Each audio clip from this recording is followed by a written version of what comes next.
রে নবীর প্রেমিকেরা, হযরত মাওলা আলী তিনি ঐতিহাসিক বদরের যুদ্ধে যখন তিনি অংশগ্রহণ করেছিলেন, বদরের যুদ্ধে অংশগ্রহণ করার পরে আমার নবীর পক্ষে অংশগ্রহণ করেছিলেন শেরে খুদা হযরত মাওলা আলী রাদিয়াল্লাহু তাআলা আনহু। বাজানো, হযরত মাওলা আলীর হাত মোবারকের মধ্যে একটা তরবারি ছিল, এই তরবারিটার নাম হচ্ছে জুলফিকার। নাম কি? আমার রাসূল এই জুলফিকার সম্পর্কে হাদিস শরীফে বলেছেন, লা ফাতা ইল্লা আলী লা সাইফা ইল্লা জুলফিকার, শাহে মর্দা শেরে আজদা সাইয়্যিদুল কওনাইন বর। জোরে জোরে কোন আল্লাহু আকবার। যত ধর্মাবলম্বী থাকুক না কেন, পৃথিবীর জমিনে সবচেয়ে উত্তম ধর্ম হলো ইসলাম ধর্ম। কথা কোন ঠিক কিনা? যেই ধর্মের কথা আল্লাহ পাক কোরআনে পাকে বলেছেন যে ইন্নাদ দীনা ইনদাল্লাহিল ইসলাম, আমি আল্লাহর কাছে একটা মাত্র মনোনীত দিন, এটা হলো দীনিয়াল ইসলাম। ইসলামই হবে একমাত্র শান্তির ধর্ম। কারণ যেই ধর্মের মাধ্যমে এই বিশ্বভুবনে তাশরিফ এনেছিলেন আল্লাহর হাবিব রাহমাতাল লিল আলামিন। কথা কোন ঠিক কিনা? এই জন্য নবীদের মধ্যে আমাদের নবী যেমন শ্রেষ্ঠ নবী, উম্মতের মধ্যে আমরা শ্রেষ্ঠ উম্মত। ঠিক কিনা? একমাত্র নবীজির খাতিরে আমাদের এত ইজ্জত আল্লাহ তাআলা দান করেছেন যা অন্য কোন নবীর উম্মতকে প্রদান করেন নাই। এবং আমাদের নবীকে যেই মর্যাদা দিয়েছেন অন্য কোন নবীকেও সেই মর্যাদা দেওয়া হয়। সমস্ত নবীগণ সম্মানের অধিকারী, কিন্তু মর্যাদার দিক দিয়ে ক্লাসিফিকেশন রয়েছে। এক্সাম্পল, যেমন স্কুল কলেজ ইউনিভার্সিটিতে দেখবেন অনেক শিক্ষক আছেন, সব শিক্ষক সম্মানের অধিকারী, কিন্তু মর্যাদার দিক দিয়ে স্তর আছে। একজন প্রিন্সিপাল, একজন ভাইস প্রিন্সিপাল, একজন সিনিয়র, একজন জুনিয়র, এরকম ক্যাটাগরি আছে। ঠিক নবী রাসূলের বেলায় সেম থিং। সমস্ত নবীগণ সম্মানের অধিকারী, কিন্তু মর্যাদার দিক দিয়ে ক্লাসিফিকেশন রয়েছে। কারণ কেউ হয়েছেন কালিমুল্লাহ, কেউ খালিলুল্লাহ, কেউ রূহুল্লাহ, কেউ জাবিউল্লাহ, কেউ সফিউল্লাহ, আমাদের নবী হাবিবুল্লাহ। জোরে কোন সুবহানাল্লাহ। প্রত্যেকটা শব্দের একটাই অর্থ হলো আল্লাহর বন্ধু। কালিমুল্লাহ শব্দের অর্থ আল্লাহর বন্ধু, রূহুল্লাহ শব্দের অর্থ আল্লাহর বন্ধু, খালিলুল্লাহ শব্দের অর্থ আল্লাহর বন্ধু, জাবিউল্লাহ শব্দের অর্থ আল্লাহর বন্ধু, সফিউল্লাহ শব্দের অর্থ আল্লাহর বন্ধু, হাবিবুল্লাহ শব্দের অর্থ আল্লাহর বন্ধু। প্রত্যেকটা শব্দের একটাই অর্থ হয় আল্লাহর বন্ধু। এখন আপনারা বলেন, সব বন্ধু কি সমান? বন্ধু বন্ধুর মধ্যে ডিসটেন্স আছে না নাই? পার্থক্যটা হলো পূর্বেরবর্তী যত নবী রাসূল যারা এক একটা লক্ষ্য পেয়েছেন, কালিমুল্লাহ বলেন, খালিলুল্লাহ বলেন, রূহুল্লাহ বলেন, নবীগণ তাদের নিজ ইচ্ছে পোষণ করার কারণে, নিজে থেকে মওলার সঙ্গে দিদার করার ইচ্ছে পোষণ করার কারণে এক একজন নবীকে আল্লাহ তাআলা এক একটা উপাধি দান করেছেন। আর আমাদের নবীকে হাবিবুল্লাহ উপাধিটা আল্লাহ রাব্বুল আলামিন স্বয়ং রাজি হইয়া দান করেছেন। রাসূল নিজ ইচ্ছেতে এই লক্ষ্য পান নাই, স্বয়ং আল্লাহ রাজি হইয়া দান করেছেন। তাইলে বলুন, হাবিবুল্লাহ আমার নবীর উপাধি, ওই নবীকে হাবিবুল্লাহ বলিয়া আল্লাহ তাআলা শুধু দুনিয়াতে রাখেন নাই, সাত আসমানে রাখেন নাই। সাত আসমান পাড়ি দিয়া লা মাকাম, আরশ আজিম পাড়ি দিয়া লা মাকাম, যার উপরে কোনো জায়গা নাই, সেখানে আল্লাহ তাআলা আপন হাবিবের সঙ্গে দিদার করেছেন, সাক্ষাৎ করেছেন। সেখানে মওলার দিদারে যায়ও রাসূল উম্মতকে ভুলেন নাই। উম্মতের গুনার বোঝা হালকা করার জন্য দুইটা আমল আমার রাসূল উম্মতের জন্য নিয়ে এসেছিলেন। এর মধ্যে একটা হলো নামাজ, আর একটা হলো রোজা। কথা কোন ঠিক না বেঠে? হে নবীর প্রেমিকেরা, আল্লাহর হাবিব মেরাজ সফরের মধ্যে যাইয়া উম্মতের গুনার বোঝা হালকা করার জন্য দুইটা বিষয় তিনি নিয়ে এসেছিলেন। একটা হলো নামাজ, আর একটা হলো রোজা।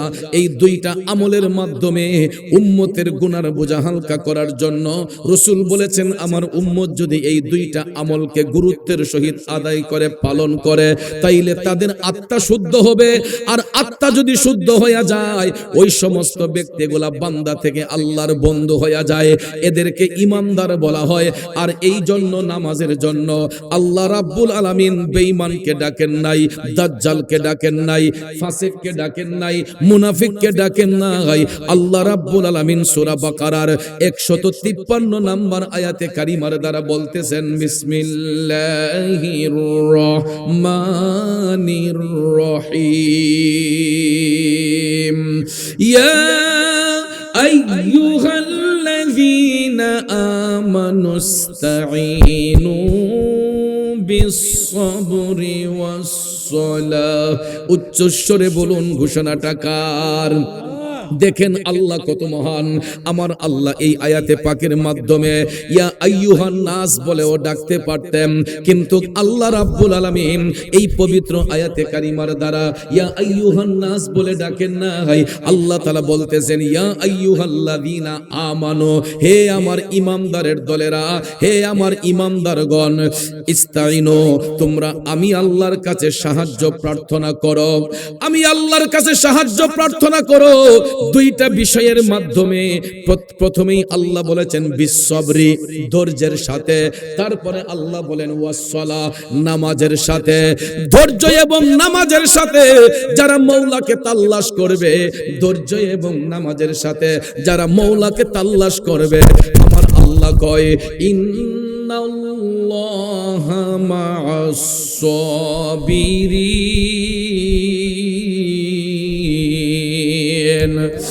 নিশ্চয়ই আমি আল্লাহ সবরকারীর অন্তর্ভুক্ত হয়ে যাই, ধৈর্যশীলদের অন্তর্ভুক্ত হয়ে যায়। বাবাজিরা আমার, বন্ধুরা আমার, এটা হলো আয়াতে পাকের সরল তর্জমা। আসুন আমরা বিস্তারিত ব্যাখ্যার দিকে চলে যাই। তাফসিরে রুহুল বয়ান এই আয়াতে কারিমার তাফসির করতে গিয়ে বলা হয়েছে আল্লাহ রাব্বুল আলামিন এখানে নামাজের জন্য ইমামদারদেরকে কেন ডাকলেন? কারণ নামাজ কোনো ঠাট্টা মশকারার ইবাদত নয়, নামাজ কোনো মশকারার ইবাদত নয়। যেই ইবাদতের মাধ্যমে বান্দার সাথে মওলার একটা প্রেমের কালেকশন ফিট হয়, মওলার সাথে বান্দার একটা প্রেমের কালেকশন ফিট হয়। কথা কোন ঠিক কিনা? এই জন্য ভাইয়ের আমার, নামাজের মধ্যে যখন মুসল্লি দাঁড়ায়া যাবে তখন কোনো তাড়াহুড়া করা যাবে না, তখন কোনো পেরেশানি করা যাবে না, ধৈর্যের সহিত নামাজ পড়তে হবে। আমাদের সমাজের মধ্যে দেখবেন কিছু কিছু নামাজি আছে, এরা নামাজের মধ্যে দাঁড়ায়া তাড়াহুড়া করে, উপর জুপুর করে, আছে না নাই? 1 মিনিটে দেখবেন তুফান চালাই দেয়। 4 রাকাত সুন্নত পড়বে, 2 রাকাত সুন্নত পড়বে, দেখবেন নামাজে দাঁড়াইছে, আবার মন এদিক সেদিক যায়, ডাইনো তাকায়, বামে তাকায়, সামনে তাকায়, পিছনে তাকায়, আছে না নাই? এই নামাজের দ্বারা আল্লাহর সন্তুষ্টি হবে না, কারণ নামাজ কোনো ঠাট্টা মশকারার ইবাদত নয়। বলা হয়েছে ইন্নাস সালাতা তানহা আনিল ফাহশাই ওয়াল মুনকার, নামাজ আল্লাহর বান্দাদেরকে অশ্লীল কাজ থেকে, খারাপ কাজ থেকে মুক্ত করে আনে। কিন্তু আমাদের দেশে দেখবেন নামাজ পড়ার পরও কিছু কিছু মানুষ অশ্লীল কাজে যুক্ত হয়ে যায়, খারাপ কাজে যুক্ত হয়ে যায়। মনে রাখবেন, যারা নামাজ পড়ার পরেও অশ্লীল কাজে যুক্ত হয়, খারাপ কাজে যুক্ত হয়, এরা কখনো মুমিন নয়, এরা বেঈমান, এরা মুনাফিক, এরা আল্লাহর সাথে প্রতারণা করে। কারণ সত্যিকারের নামাজি যারা, এরা নামাজের মধ্যে দাঁড়াইলে দুনিয়া ধ্বংস হয়ে গেলেও ওই নামাজি ব্যক্তি আমার মওলার দিদার থেকে কখনো পৃথক হয় না। এটার বাস্তবতা হলো আমার নবীর প্রিয় সাহাবী, যিনি হচ্ছেন বেলায়েতের সম্রাট, যার কাছ থেকে বেলায়েতের আগমন হয়, উনি হচ্ছেন মুশকিল কুশা শেরে খুদা হযরতে মাওলায় আলী কাররামুল্লাহু ওয়াজহাহু। চিৎকার মেরে কোন আল্লাহু আকবার। রে নবীর প্রেমিকেরা, হযরত মাওলানা আলী তিনি ঐতিহাসিক বদরের যুদ্ধে যখন তিনি অংশগ্রহণ করেছিলেন, বদরের যুদ্ধে অংশগ্রহণ করার পরে আমার নবীর পক্ষে অংশগ্রহণ করেছিলেন শেরে খুদা হযরত মাওলানা আলী রাদিয়াল্লাহু তাআলা আনহু। বাজানো, হযরত মাওলানা আলীর হাত মোবারকের মধ্যে একটা তরবারি ছিল, এই তরবারিটার নাম হচ্ছে জুলফিকার। নাম কি? আমার রাসূল এই জুলফিকার সম্পর্কে হাদিস শরীফে বলেছেন, লা ফাতা ইল্লা আলী, লা সাইফা ইল্লা জুলফিকার, শাহে মর্দা শেরে আজদা, সাইয়্যিদুল কওনাইন বর। জোরে জোরে কোন আল্লাহু আকবার। আমার রাসূল বলেছেন আমার আলীর মতো যেমন কোন জওয়ান নাই, জুলফিকারের মতো এমন কোন তরবারিও নাই। এই জুলফিকার তরবারি নিয়ে হযরতে শেরে খুদা মাওলাই আলী বদরের যুদ্ধে যখন তিনি অংশগ্রহণ করলেন, কাফেররা যখন চতুর্দিকে হামলা চালাইল, হযরতে মাওলা আলী জুলফিকার তরবারি নিয়ে যখন তিনি ঘুরাইতে লাগলেন, হঠাৎ করে দেখা যায় গো একটা ধারালো তীর আইসা হযরতে মাওলা আলীর পাও মুবারকের মধ্যে ঢুইকা গেছে। তীর যখন ঢুকে গেল, রক্ত মুবারক ফিচকে বের হয়ে গেল, টপ টপ করে রক্ত মুবারক ঝরতেছে। হযরতে মাওলা আলী বিশ্বের যন্ত্রণায় ছটফট ছটফট করতেছেন। কারণ ভাইয়ের আমার, তীরের মাথাটা কিন্তু ত্রিভুজের মতো, এটা ঢুকতে গেলে সহজে ঢুকে, বের করতে হলে অপারেশন লাগে, ঠিক না? যেটাকে অনেকে গ্রামের ভাষায় তে কাটিয়ে বলে বা কেউ এক কাটিয়েও বলে। বন্ধুরা আমার, আমাদের সিলেটের ভাষায় টেটা বলে।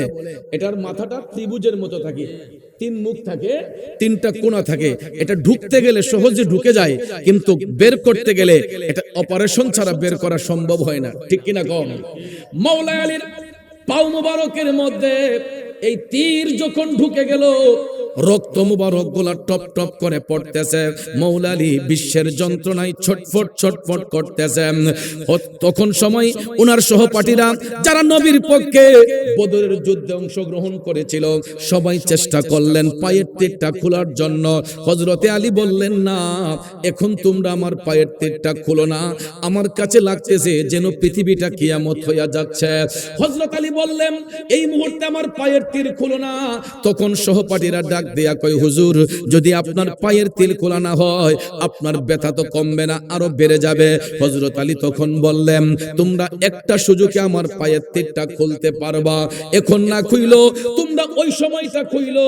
আমি আলী যখন নামাজের মধ্যে দাঁড়াইয়া আমার মওলার সাথে যখন দিদার করব, সাক্ষাৎ করব, আমি আলী যখন নামাজের মধ্যে দাঁড়াইয়া আমার মওলার দিদারে চলে যাব রে, ওই মুহূর্তে তোমরা আমার পায়ের তীরটা টান দিয়া খুইলো।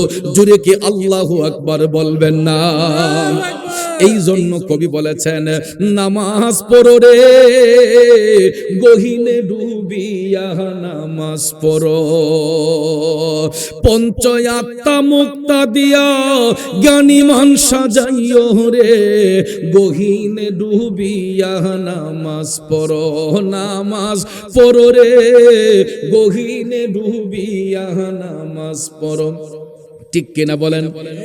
নামাজ শুধু পড়লেই হবে না, যদি নামাজটা নামাজের মতো না হয়। নামাজ পড়লাম হারাম খাইলাম, নামাজ পড়লাম সুদের ব্যবসা করলাম, নামাজ পড়লাম ঘুষের ব্যবসা করলাম, নামাজ পড়লাম আরেকজনকে ওজনে কম দিলাম, নামাজ পড়লাম মায়ের দিলে আঘাত করলাম, নামাজ পড়লাম বাবার দিলে আঘাত দিলাম, নামাজ পড়লাম আরেকজনকে ঠকাইলাম, আরেকজনের ক্ষেতে লাল কাটটা নিজের ক্ষেতে ঢুকাইলাম। বলুন, ওই নামাজ দিয়া কি আল্লাহর সন্তুষ্টি হবে? এই নামাজ দিয়ে আল্লাহর সন্তুষ্টি হবে না। নামাজ নামাজের মতো পড়তে হবে, কারণ নামাজের মধ্যে দাঁড়াইলে দেখা হয় কার সাথে? জোরে বলেন, দেখা হয় কার সাথে? এখন বলবেন, হুজুর আল্লাহরে দেখমু কেমনে? বন্ধুরা আমার, বাবাজিরা, মুসল্লি যখন কিবলা মুখী হয়ে দাঁড়াইয়া যায়, পাঁচটা জিনিস খেয়ালে রাখতে হবে। আমরা যখন নামাজের মুসল্লায় দাঁড়িয়ে যাব, নামাজে দাঁড়াইবার পূর্বে পাঁচটা জিনিস ধ্যানে খেয়ালে রাখতে হয়। নামাজের মুসল্লায় যখন দাঁড়িয়ে যাবেন, মনে রাখবেন যে আমি দাঁড়িয়ে আছি ফুলসিরাতের পুলের উপরে। কিসের উপরে? ফুলসিরাতের পুলের উপরে আমি দাঁড়িয়ে আছি। কারণ ফুলসিরাতের পুলটা এটা দুনিয়ার কোনো ব্রিজের সমান নয়। রাসূল বলেছেন, পাও দিয়ে হাইটা গেলে 30 হবে ফুলসিরাতের পুলের দৈর্ঘ্য। প্রস্থটা হবে চুল থেকে চিকন, হীরা থেকে ধার। চুল হতে চিকন, হীরা হইতে ধার। এটা হবে ফুলসিরাতের পুলের প্রস্থ। আর দৈর্ঘ্যটা হবে, পাও দিয়ে হাঁটলে 30,000 বছরের রাস্তা, পাও দিয়ে হাঁটার রাস্তা 30,000 বছরের রাস্তা হবে ফুলসিরাতের পুলের দৈর্ঘ্যটা। আর প্রস্থ হবে চুল থেকে চিকন, হীরা থেকে ধার। ভাইয়ার আমার, এই ব্রিজটা নদীর উপর বসানো হয় না, খালের উপর বসানো হয় না, ডুবার উপর বসানো হয় না, কোন সমুদ্রের উপর বসানো হয় না। ফুলসিরাতের পুলটা বসানো হবে জাহান্নামের জ্বলন্ত আগুনের উপরে। এই জন্য আশে কয় চুল হইতে চিকন করছ হীরা হইতে ধার। আরে ফুলসিরাতটা কেমনে হব পার মওলা আমি গুনাহগার। বেহিসাবে দিন গেল আমার, বেহিসাবে দিন গেল আমার পাক পরওয়ার, বেহিসাবে দিন গেল আমার। এ বন্ধু মনে রাখতে হবে আমি দাঁড়িয়ে আছি ফুলসিরাতের পুলের উপরে। এরপরে রাসূল বলেছেন তোমরা মনে করবা সামনে আছে কাবা, পিছনে আছে আজরাইল, ডাইনে আছে জান্নাত, বামে আছে জাহান্নাম। এই পাঁচটা জিনিস যার ধ্যানে খেয়ালে থাকবে নামাজে দাঁড়ানোর পরে ওই মুসল্লিকে কখনো শয়তান গ্রাস করবে না। কথা কোন ঠিক না ঠিক? এই পাঁচটা জিনিস যখন খেয়ালে থাকবে যে আমি দাঁড়িয়ে আছি ফুলসিরাতের পুলে, আমার সামনে আছে আল্লাহর কাবা, পিছনে আছে মৃত্যুর ফেরেশতা আজরাইল, কারণ নামাজের মধ্যে দাঁড়াইও আমার আপনার মরণ হতে পারে। আজরাইল আসিয়া প্রাণ করিব হরণ, হায় গো আজরাইল আসিয়া প্রাণ করিব হরণ। আরে নিজ গুণে সাহেব আল্লাহ করবা নিবারণ, আমার উপায় কি তখন আমার আল্লাহ নিরঞ্জন, না জানি কি হালে আমার হইব মরণ। বাজানো মরণ যে কোন জায়গায় হয় কখন হয় এর নির্দিষ্ট কোনো গ্যারান্টি নাই। নামাজে দাঁড়িয়েছি আল্লাহর সঙ্গে দিদার করব, ওই মুহূর্ত মৃত্যুর ফেরেশতা চলে আসতে পারে, ঠিক না বেঠে? এই জন্য এটা মনে রাখতে হবে পিছনে দাঁড়িয়ে আছে আজরাইল, ডানে আছে জান্নাত, বামে আছে জাহান্নাম। পাঁচটা জিনিস ধ্যানে খেয়ালে রাখা যেই মুসল্লি নামাজে দাঁড়াইবে, নামাজে দাঁড়ানো অবস্থায় ওই মুসল্লিকে কখনো শয়তান গ্রাস করবে না। এই জন্য নামাজের মধ্যে দাঁড়াইয়া মুসল্লি যতক্ষণ কেরাত শরীফ পাঠ করবে, নামাজে দাঁড়াইয়া মুসল্লি যতক্ষণ কেরাত পাঠ করবে, মনে করবেন মওলার সাথে বান্দার কথাবার্তা চলতেছে। সুবহানাল্লাহ কোন? কারণ কোরআন বাণী কার? কোরআন কার বাণী? আল্লাহর বাণী। আল্লাহ রাব্বুল আলামিন ফেরেশতা জিবরাইল আলাইহিস সালামের মাধ্যমে আমার দয়াল নবীর উপর এই আয়াতগুলো অবতীর্ণ করে 30 পারা কোরআনকে পরিপূর্ণ করেছেন, যেটা হচ্ছে মানব জাতির উত্তম সংবিধান। কথা কোন ঠিক কিনা? দয়াল নবীর উপর এই কোরআন অবতীর্ণ করার কারণে আল্লাহ তাআলা এই কোরআন নিয়ে বিশ্ববাসীর সঙ্গে চ্যালেঞ্জ করে বলেন যালিকাল কিতাবুল লা রাইবা ফি, এটা এমন একটা কিতাব যেই কিতাবের মধ্যে বিন্দু মাত্র সন্দেহের নাকি আছে। অথচ দেখেন আল্লাহ তাআলা ইচ্ছে করলে বাইবেল নিয়ে চ্যালেঞ্জ করতে পারতেন, ইনজিল নিয়ে চ্যালেঞ্জ করতে পারতেন। কথা কোন ঠিক না? আল্লাহ তাআলা অন্য কোনো কিতাব নিয়ে চ্যালেঞ্জ করেন নাই, একমাত্র মহাগ্রন্থ আল কোরআন নিয়ে বিশ্ববাসীর সঙ্গে চ্যালেঞ্জ ছুড়ে বলেছেন এটা এমনই একটি কিতাব, যালিকাল কিতাবুল লা রাইবা ফি, যেই কিতাবের মধ্যে বিন্দু মাত্র সন্দেহের কোনো অবকাশ নাই। এখন কথা হলো এটা নিয়ে চ্যালেঞ্জ করার কারণটা কি? কারণ এই কোরআন এমন একজন নবীর উপর অবতীর্ণ করা হয়েছে যিনি শুধু দুনিয়ার নবী না, তিনি রাহমাতাল লিল আলামিন, কুল কায়নাতের রহমত। কথা কোন ঠিক না ঠিক? অন্য কোন নবীর লকব উপাধি কিন্তু রাহমাতাল লিল আলামিন নয়, কারণ আলাম দ্বারা একটা জগৎকে বোঝায় আর আলামিন দ্বারা কুল কায়নাতকে বোঝায়। তো আমার রাসূল শুধু একটা জগতের জন্য রহমত নয়, যেখানে আল্লাহ রাব্বুল আলামিন সেখানে আমার নবী রাহমাতাল লিল আলামিন। আল্লাহ গোটা জাহানের পালনকর্তা, আমার রাসূল গোটা জাহানের রহমত। এই জন্য আল্লাহ তাআলা কয় আমি রাব্বুল আলামিন, আমার হাবিব হবে রাহমাতাল লিল আলামিন। একটু প্র্যাকটিক্যালি দেখেন, রাব্বুল আলামিন লিখতে আরবি যতটা অক্ষর লাগে, রাহমাতাল লিল আলামিন লিখতে আরবি ততটা অক্ষর লাগে। সুবহানাল্লাহ কোন? সুবহানাল্লাহ। মক্কাতুল মুকাররমা লিখতে আরবি যতটা অক্ষর লাগে, মদিনাতুল মুনাওয়ারা লিখতে আরবি ততটা অক্ষর লাগে, মসজিদ লিখতে যতটা অক্ষর লাগে, মাদ্রাসা লিখতে ততটা অক্ষর লাগে। বন্ধুরা আমার, লা ইলাহা ইল্লাল্লাহ কালেমা লিখতে যতটা অক্ষর লাগে, মুহাম্মদুর রাসূলুল্লাহ লিখতে ততটা অক্ষর লাগে। নামের সাথে নাম মিলাইয়া আপন হাবিবরে ইজ্জত দিবেন কে? আল্লাহ। এই জন্য ওই নবীর উপরে আল্লাহ সত্য কোরআনকে অবতীর্ণ করেছেন, যেই কারণে রাসূলকে বলা হয় সাহেবে কোরআন। জোরে কোন সুবহানাল্লাহ। কোরআন হচ্ছে রহমতে এলাহি, কোরআন হচ্ছে কালামে এলাহি, আর আমার রাসূল হচ্ছেন রহমতে এলাহি। জোরে কোন সুবহানাল্লাহ। নবী হচ্ছেন রহমতে এলাহি, আল্লাহর পক্ষ থেকে রহমত, আর কোরআন হচ্ছে ওই নবীর উপর দেওয়ার কারণে কালামে এলাহি, আল্লাহর পক্ষ থেকে সত্যবাণী। জোরে কোন সুবহানাল্লাহ। বন্ধুরা আমার, বাবাজিরা, এই পবিত্র কোরআনের শুরুতে আমার আল্লাহ তাআলা বিশ্ববাসীর সঙ্গে চ্যালেঞ্জ ছুড়ে দিয়েছেন যে এটা এমন একটা কিতাব যেই কিতাবের মধ্যে বিন্দু মাত্র সন্দেহের অবকাশ নাই। আর মুসল্লি নামাজে দাঁড়াইয়া এই কোরআনের যতটা আয়াতে পাক তেলাওয়াত করবে, বুঝতে হবে মুসল্লি আমার মওলার সঙ্গে কথা বলতেছে। এই জন্য ভাইয়ের আমার, গভীর মনোযোগ, যখন আমরা জামাতের সহিত নামাজে দাঁড়াইয়া যাই, ইক্তেদাইতু বিহাদাল ইমাম যখন বলি, তখন ইমামের কেরাতি হবে মুক্তাদির কেরাত। ঠিক না বে ঠিক? আমরা কেরাত পাঠ করতে হবে না, আমরা যে শুনতেছি, তখন আমাদের ইমাম সাহেব যে কেরাত পাঠ করতেছেন, উনি পাঠ করে যেই সওয়াব, আমরা যে শুনুন না, আমাদের একই সওয়াব। কারণ আপনারা নামাজের গুরুত্ব এবং ফজিলত নিয়ে আলোচনা যদি করতে যান, দেখবেন এটার ফজিলত পাবেন। যারা জামাতের সহিত নামাজ পড়বেন, যখন ইমামের পিছনে ইক্তেদা করে নামাজ পড়বেন, ইক্তেদাইতু বিহাদাল ইমাম যখন বলে ফেলবেন, তখন কিন্তু আর মুসল্লির কেরাত পড়তে হয় না। ইমাম সাহেব যেই কেরাত পড়বেন, মুসল্লিরা পিছনে তাইকা যেটা শুনবে, ইমামের কেরাতি হবে মুক্তাদির কেরাত। এই জন্য ভাইয়ের আমার, ইমাম এবং মুসল্লি মিলিয়া জামাতের সহিত যদিও নামাজে দাঁড়ায়া যায়, নামাজের আয়াত যতগুলা পাঠ করা হয়, কেরাত আয়াত, কোরআনের যতটা আয়াত পাঠ করা হয় নামাজে দাঁড়াইয়া, ইমাম সাহেব হুজুর যতটা আয়াতে কারিমা তেলাওয়াত করেন, বুঝতে হবে মওলার সাথে বান্দার কথাবার্তা চলতেছে। কিন্তু দেখবেন আমাদের সমাজে কিছু কিছু ঠেটনা মুসল্লি আছে, ইমাম সাহেব হুজুর যদি কেরাত একটু লম্বা পড়ে, নামাজ শেষ করিয়া কয়, হুজুর কুদ্দুর বাইটটা করে ফরন জানা আসেনি? ইমাম সাহেব যদি একটু লম্বা কেরাত পড়ে, পিছনে পরে নামাজ শেষ করে আগে হুজুর এগিয়ে কয়, আজকা কিতা সারাটা কোরআন শরীফ পড়ে নিলেন নাকি? হুজুর আজকা কিতা মনে আছিল পুরো কোরআন শরীফ পড়ে নিবেন? এরকম কিছু জাহেল আছে কিনা বলেন? আরে বেয়াদব, তুমি যত বড় শিল্পপতি হও, যত বড় কোটিপতি হও, এই বেয়াদবি তোমাকে শিক্ষা দিল কে? নামাজের মধ্যে ইমাম সাহেব কোন ওয়াক্তের নামাজে কত রাকাত, কোন রাকাত কত রাকাত তেলাওয়াত করবেন, কয়টা আয়াত পাঠ করবেন, কতটুক লম্বা হবে, কতটুক বাড়তি হবে, আপনি বলার কে? যেহেতু আমি ইক্তেদাইতু বিহাদাল ইমাম বলে ফেললাম, ইমামের কেরাতি হবে, আমি মুক্তাদির কেরাত। কথা কোন ঠিক না বেঠে? এই জন্য বাবাজির আমার, নামাজ কোনো ঠাট্টা মশকরার ইবাদত নয়। নামাজের মাধ্যমে মওলার সাথে বান্দার কথাবার্তা হয়।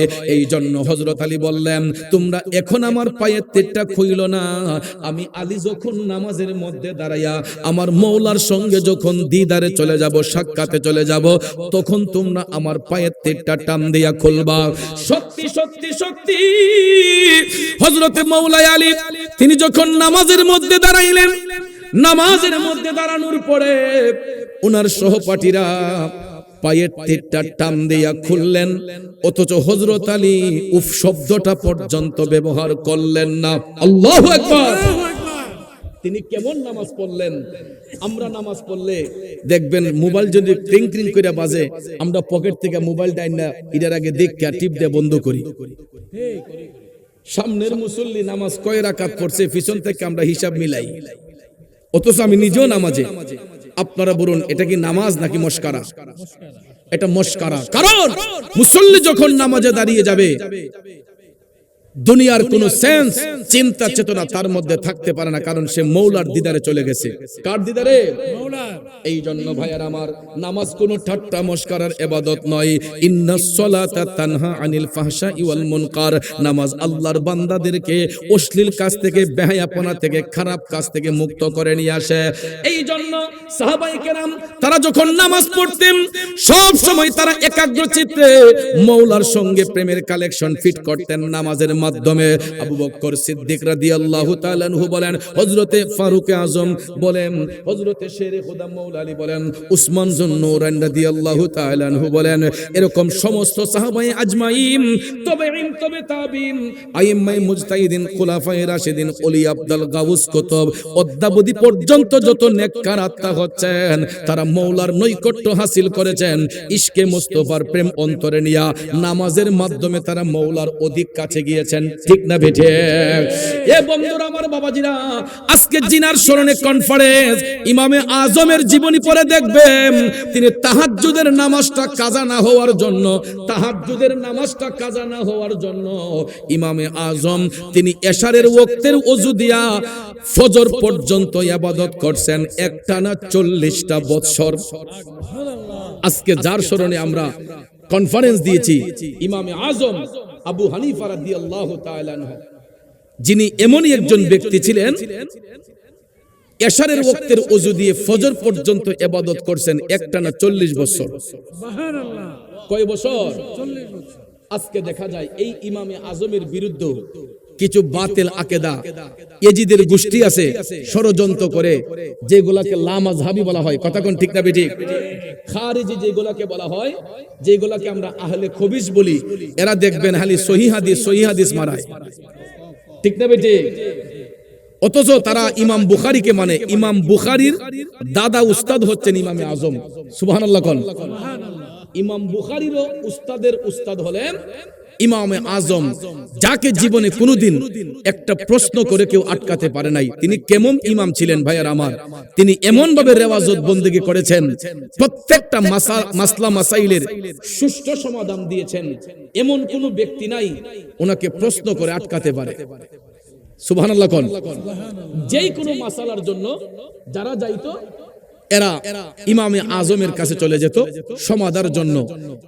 তখনকার জামানায় কিছু কিছু ওই যে টেটনা মৌলবী যাদের বলা হয়, কিছু কিছু টেটনা মৌলবী কয় ইলারে কোনো প্রশ্ন করে আটকানো যায় না, আজগা এমন এক প্রশ্ন করমু দিহি ইমামে আজমে কেমনে উত্তরটা দেয়, আবু হানিফা উত্তর দে কেমনে আজকে দেখবো।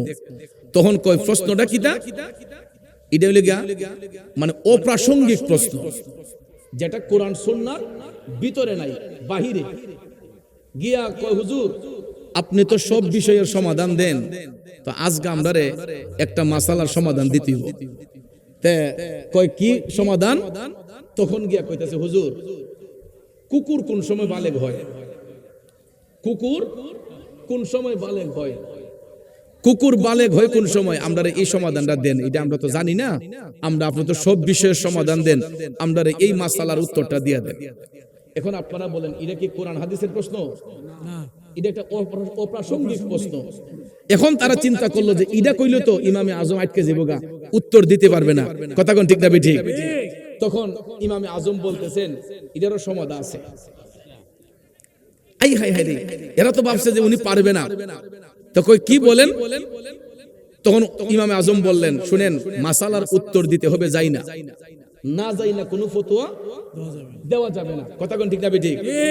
আমরার দেশে দেখবেন কিছু এই আন্তাজি ফতোয়াবাজ আছে, এরা কিতাবুল আন্তাজ থেকে, ওই আমার আলাউদ্দিন জিহাদি কয় যে এটা কিতাবুল আন্তাজ থেকে ফতোয়া, আমারে এটা শাস্ত্রল মুফতি আর কি, শাস্ত্রলের ভিতরে দেখবেন মুফতির অভাব নাই, কথা কোন ঠিক না বেঠিক? জীবনে কোনোদিন কোরআন পড়ছে না, হাদিস শরীফ পড়ছে না, কিন্তু শাস্ত্রল বইয়া দেখবেন অমুক হুজুরের উপরে ফতোয়া দিলাইছে, ইলারে কাফের কইলাইছে, ইলাই হয়ে গেছে গা, মুনাফিক হয়ে গেছে গা, বেঈমান হয়ে গেছে গা। অর্থাৎ যত ফালতু কথা সবগুলা দেখবেন বাজারে শাস্ত্রলে বইসা এরা বড় বড় মুফতি সাহেবরা ওই আবার বিড়িও খাইতেছে, চাও খাইতেছে, আবার ফতোয়া দিতেছে, আছে না? এই জন্য ইমামে আজম বললেন এটারও সমাধান আছে, কিন্তু এই মুহূর্তে আমি বলতে পারবো না, আপনারা আমার কাছে বিকাল বেলা আইসেন, আমি এটা কিতাব দেখা আপনারা উত্তরটা দিব। তখন তো এরা ভাবতেছে কয় কিতাবের মাঝে কিতা আছে জীবনে, কয় কিতাব দেখে উত্তর দিব, আচ্ছা দেন, দিলাম টাইম আপনার আসরের, আপনি আসরের পরে উত্তর দিয়েন। এখন ইমামে আজম চিন্তা করলেন এটার সমাধান দেই কিভাবে। দেখেন ভাইয়ার আমার, বন্ধুরা আমার, ইমামে আজম চিন্তা করলেন এই জিনিসটা জানতে পারবো একমাত্র চামার বাড়িতে গেলে, মুসি বাড়িতে গেলে, ঠিক না বেঠিক? কারণ কুকুর শুয়োর এগুলা নিয়ে খেলানেলা করে মুসি বাড়ির লোকেরা, চামার বাড়ির লোকেরা, কথা কোন ঠিক না বেঠিক? তখন ইমামে আজম চলে গেলেন একটা চামার বাড়িতে, মুচি বাড়িতে গিয়ে এক মুচিরে ডাক দিলেন যে ভাই একটু আসেন এদিকে। কয় আমি আপনার কাছ থেকে একটা জিনিস শিখতে আসছি। মুচি তো অবাক হয়ে গেছে, আরে এটা কি কয়? তখন ইমামে আজম বললেন যে আমাকে একটু বলবেন, আপনারা তো এগুলা নিয়ে খেলানেলা করেন, তো কুকুর কখন বালেগ হয়? তখন মুচি হাইসা হাইসা কয় হুজুর আপনি জানেন না কখন কয় হুজুর কুকুর বালেগ হয় যখন কুকুর পাও উঠাইয়া যখন পেশাব করে ঠ্যাং আলগি দিয়ে যখন পেশাব করে তখন গিয়ে কুকুর বালেগ হয়। তখন উনি বলেন ক্লিয়ার, হ্যাঁ হুজুর কুকুর যখন পাও আলগি দিয়ে পেশাব করে তখন কুকুর বালেগ হয়। আপনারা দেখবেন কুকুর বালেগ বড় কুকুরগুলা পেশাব করে কিভাবে ঠ্যাং আলগি দিয়ে, কথা কোন ঠিক না ঠিক? তখন উনি এটা শিখলেন মুচির কাছ থেকে, চামার বাড়ি থেকে। তখন তিনি আসলেন বিকাল বেলা, তো এলাকার লোক সবাই যারা প্রশ্ন করেন না লোকটি, এরা আসছে সমাধান নেওয়ার জন্য। এরা তো মনে করছে উনাকে আটকাই ফেলবে, যে প্রশ্ন করে আটকাই ফেলবে। ইমামে আজম আসরের নামাজ পড়ে বাড়ির মধ্যে বসা, হঠাৎ করে দেখা যায় এলাকার বাসী লোকজন আসরের পরক্ষণে ইমামে আজম আবু হানিফা রাদিয়াল্লাহু তাআলা আনহুর বাড়িতে আইসা হাজির। হুজুর প্রশ্নের উত্তর? উনি বললেন অবশ্যই উত্তর আমি পেয়েছি, আমি মাসালা ঘাটছি, উত্তর পাইছি। কিতা হুজুর, কুকুর কখন বালেগ হয়? ইমামে আজম বললেন কুকুর যখন পাও আলগি দিয়ে পেশাব করে, কুকুর যখন পাও উঠাইয়া পেশাব করে তখন গিয়া কুকুর বালেগ হয়। এখন তো এলাকার লোকজন সবাই একদম অবাক হয়ে গেছে, আরে এই সমাধাও তার কাছে আছে। তখন সমস্ত ব্যক্তিগুলা ইমামে আজমের কদমে পইরা কয় হুজুর আমরা ভুল করেছি, আমাদেরকে ক্ষমা করে দেন, আর কোনোদিন আপনাকে অযৌক্তিক প্রশ্ন আমরা করব না, এরকম কোন অশালীন প্রশ্ন আমরা আর কখনো করব না, আমাদেরকে ক্ষমা করেন। ইমামে আজম বললেন শিক্ষার ক্ষেত্রে কোনো শরম নাই, লজ্জা নাই, জানার ক্ষেত্রে কোনো শরম লজ্জা নাই, অসুবিধা নাই। আপনারা জানতে চেয়েছেন, আমার এটা জানা ছিল না, আমি একজনের কাছ থেকে জেনে আপনাদেরকে জানাইছি। এটা কি সত্য? উনি বলছে যে হ্যাঁ হুজুর, কুকুর পাওয়াল গিয়ে দিয়ে পেশাব করলেই কুকুর বালেগ হয়। তখন এই সমাধান দেওয়ার পরে ইমামে আজমের কাছে এই লোকগুলা এরা সবাই তওবা করলো। তওবা করার পরে মাজলিসের মধ্যে বৈশা ইমামে আজম যখন আলোচনা করতেছেন, তখন দেখা যায় একদিন ওই মুচি লোকটা এই মাজলিসের পাশ দিয়া হেঁটে যাচ্ছে রাস্তা দিয়া। তখন ইমামে আজম ওই মুচি লোকটার দেখেই উনি দাঁড়াই গেছেন, মুচি লোকটার দেখে উনি দাঁড়াই গেছেন। তখন যারা শ্রোতা এরা পিছন ফিরে চাইয়া দেখে যে মুচি লোক হাইটটা যাচ্ছে। হুজুর এই মুচ্চারে দিকে আপনি দাঁড়াইলেন কেন? হুজুর এই মুসিদের দিকে দাঁড়াইলেন কেন? তখন ইমামে আজম ডাক দিয়ে বললে সাবধান, উনি আমার উস্তাদ, তোমরা কটু বাক্য ব্যবহার করবা না, উস্তাদের সামনে কখনো বেয়াদবি করতে নাই। এই লোকটা আমার উস্তাদ, উনার কাছ থেকে আমি একটা অক্ষর হইল শিক্ষা নিয়েছি। উনার কাছ থেকে আমি ওলি কি এমনে হয়, আল্লাহর বন্ধু কি এমনে হয়ে যায়? আল্লাহর বন্ধু হইতে গেলে গোলামি লাগবে, আল্লাহর বন্ধু হইতে গেলে তাজিম লাগবে, ওলি এমনিতে হওয়া যায় না। ইমামে আজম আবু হানিফা রাদিয়াল্লাহু তাআলা আনহু বললেন উনি আমার উস্তাদ, উনার কাছ থেকে আমি শিক্ষা নিছি। তখন লোকেরা কয় হুজুর এই মুসিবতে আপনি কি শিখলেন?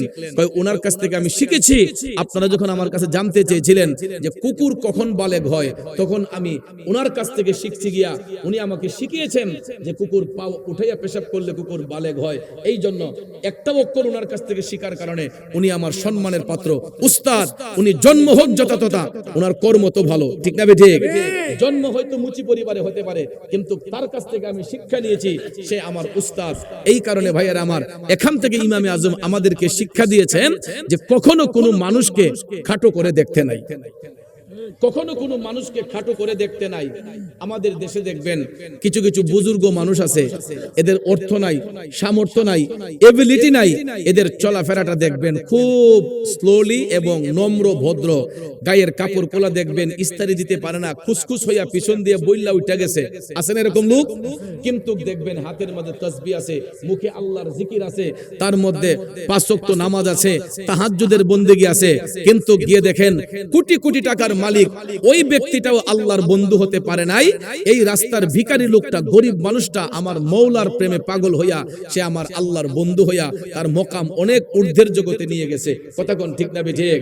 কিন্তু আমরা কিছু কিছু বিত্তবান লোক আছে, এই সমাজের কিছু কিছু মানুষকে অবজ্ঞা করি, আমরা আর চোখে দেখি, তাদেরকে আমরা ছোট মনে করি।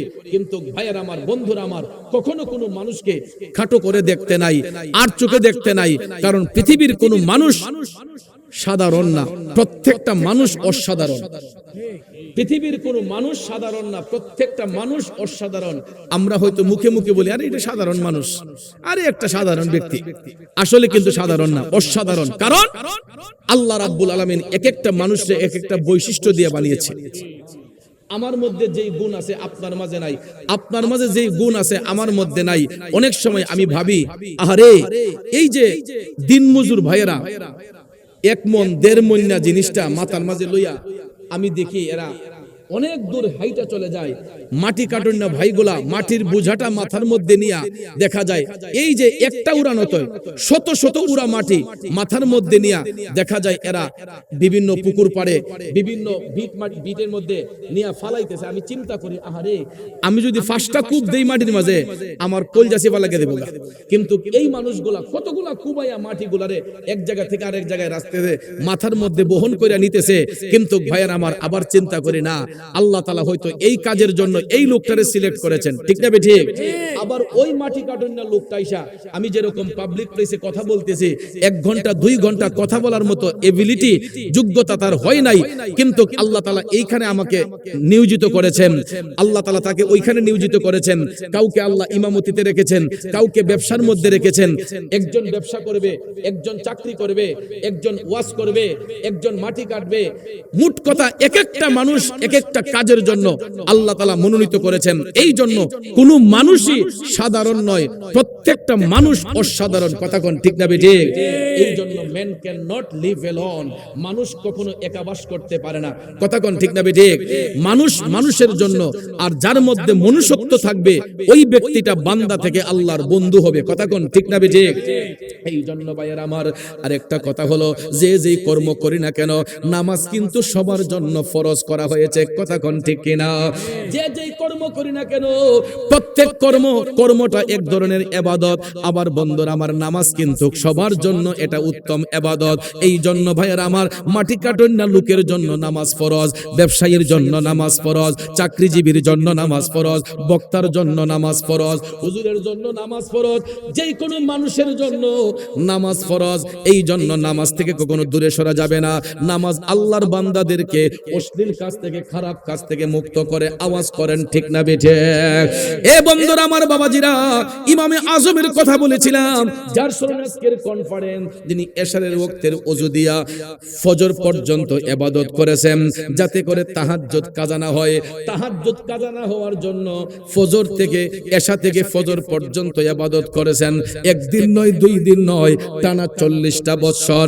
তারই ধারাবাহিকতায় কুতুবে রাব্বানি মাহবুবে সুবানি শাইখ সুলতান মহিউদ্দিন আব্দুল কাদের জিলানী আল গিলানী আল বাগদাদি তিনি আমার মওলার নৈকট্য হাসিল করেছেন একমাত্র নামাজের মাধ্যমে।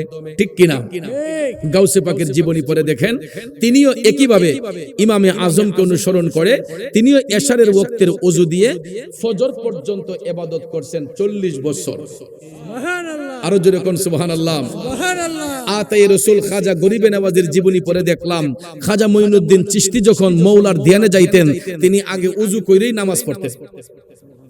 এরকম প্রত্যেক ওলিদের জীবনী দেখবেন নামাজ ছাড়া কোন আল্লাহর ওলি মওলার নৈকট্য হাসিল করতে পারেন নাই। ঠিক না ঠিক? নামাজ শব্দের অর্থ মওলার শরণ। নামাজ এটা ফার্সি শব্দ, কোরআনে আসছে উল্লেখ সালাত। আল্লাহ বলেছেন যে ইস্তাইনু বিস-সাবরি ওয়াস-সালাহ, ধৈর্য এবং সালাতের মাধ্যমে তোমরা আল্লাহকে তাল্লাশ করো, আল্লাহর কাছে প্রার্থনা করো। তো সালাতের এক শব্দ জিকির, সালাতের এক শব্দ নামাজ, সালাতের এক শব্দ কায়েম, সালাতের এক শব্দ আদায় করা, সালাতের এক শব্দ হলো স্মরণ করা। কারে? কারে? এখন আল্লাহ কিন্তু বলে নাই তুমি এশা রক্ত এত রাকাত, মাগরিবের রক্ত এত রাকাত, আসর রক্ত এত রাকাত, যোহর রক্ত এত রাকাত, ফজর রক্ত এত রাকাত। এটা কি আল্লাহ বলছে? আল্লাহ শুধু সালাতের হুকুম দিয়েছেন, সালাত কিভাবে কায়েম করব এই শিক্ষা দিয়েছেন রাহমাতাল লিল। আমরা কত রাকাত ফরজ পড়ব, ওয়াজিব পড়ব, সুন্নত পড়ব, নফল পড়ব, মুস্তাহাব পড়ব, সালাতুল ইশরাক, সালাতুল তাহাজ্জুদ, সালাতুল হাজত, সালাতুল আওয়াবিন, এই নামাজগুলো কখন কোন সময় কিভাবে আদায় করব ওই শিক্ষা আমাদেরকে দয়াল নবীজি দিয়েছেন। ঠিক না ঠিক? এই জন্য নবীজির মহব্বত অন্তরে নিয়ে আমরা সবাই মওলাকে স্মরণ করব, তাল্লাশ করব নামাজের মাধ্যমে। রাজি আছেন তো সবাই? আল্লাহ যেন আমাদের সবাইকে 5 ওয়াক্ত নামাজ পড়ার তৌফিক দান করেন। আমরা সকলে বলি আমিন। আমরা যেন সত্যের পথে চলতে পারি, আল্লাহ যেন সেই তৌফিক দান করেন। সবাই বলি আমিন। আমার অগুচালু কথায় কারো মনে কষ্ট নিলে কষ্ট নিবেন না। সবাই ভালো থাকবেন, সুস্থ থাকবেন, 5 ওয়াক্ত নামাজ পড়বেন, হালাল রিজিক খাবেন, আর শেষ পর্যন্ত এই মাহফিলে বসবেন। আরো বিখ্যাত উলামায়ে কেরামগণ, দেশ বিখ্যাত উলামায়ে কেরামগণ আসবেন, তারা আলোচনা করবেন, শুনে তারপরে যাবেন। আমরা এখন এশারের আজান হবে, নামাজ হবে, তারপরে আবার ধারাবাহিকভাবে আলোচনা হবে। আমার আরো 2টা প্রোগ্রাম থাকাতে আমি বাদ মাগরিব এখানে সময় দিতে হচ্ছে, আমি চলে যাব এখন অনেক দূরে। সবাই দোয়া করবেন আল্লাহ যেন সুস্থতার নিয়ামত দান করেন। সবাই ভালো থাকবেন। আসসালামু আলাইকুম ওয়া রাহমাতুল্লাহি ওয়া বারাকাতুহু। মাশাআল্লাহ, আলহামদুলিল্লাহ। আজকের মাহফিলে সম্মানিত প্রধান বক্তা আল্লামা পীর মুফতি মনিরুল ইসলাম চৌধুরী মুরাদ হুজুরকে অত্র ইমাম আজম কনফারেন্স ও সুন্নি মহাসম্মেলন থেকে ধন্যবাদ জানাচ্ছি। আজকের মাহফিলে যিনি সম্মানিত বিশেষ আকর্ষণ সুন্নি জামাতের কলম সম্রাট আল্লামা মুফতি শহীদুল্লাহ বাহাদুর আমাদের মাহফিলের حسنة وفي الآخرة حسنة وقنا عذاب النار رب ارحمهما كما ربياني صغيرا। মৌলাই করিম, আজকের এই আজিম শান্তন্তরের ইমামে আজম কনফারেন্স ও সুন্নি মহাসম্মেলন আল্লাহ তুমি কবুল করে নাও। দেশ বিখ্যাত উলামায়ে কেরামগণ, পীর মাশায়েখগণ আলোচনা করবেন, আল্লাহ তাদের এলিমের দরজাত বুলন্দ করো। বিশেষ করে আল্লাহ আজকের মাহফিলের আহ্বায়ক আমার ভাই পীরজাদা খাজা মুফতি সৈয়দ বাকি বিল্লাহ নুরি সাহেবের হায়াত ইলমের দরজাত বুলন্দ করো। আল্লাহ তন্তর বাজার কমিটির সভাপতি আমার সদ্য বড় ভাই জনাব লুকমান হোসেন খন্দকার সাহেব দোয়া কামনা করেছেন, আল্লাহ ব্যবসা বাণিজ্য উন্নতি দাও, পরিবার ছেলেমেয়ের হায়াতে বরকত দাও। আমার সামনে ডাইনে বামে আল্লাহ যত উলামায়ে কেরাম আল্লাহ আশেক প্রেমিকরা রয়েছেন, প্রত্যেকের হাতগুলা তুমি কবুল করে নাও। আল্লাহ আমার মিডিয়া কর্মী ভাইয়েরা অনেক দূর দূরান্ত থেকে আসছে, আল্লাহ আল্লাহ তাদেরকে সহি সালামতে সুস্থতার নিয়ামত দিয়ে বাড়িতে যাওয়ার তৌফিক দাও। সুবহান রাব্বিকা রাব্বিল ইজ্জাতি আম্মা ইয়াসিফুন ওয়া সালামুন আলাল মুরসালিন ওয়ালহামদুলিল্লাহি রাব্বিল আলামিন বিহাক্কি লা ইলাহা ইল্লাল্লাহু মুহাম্মাদুর রাসূলুল্লাহ।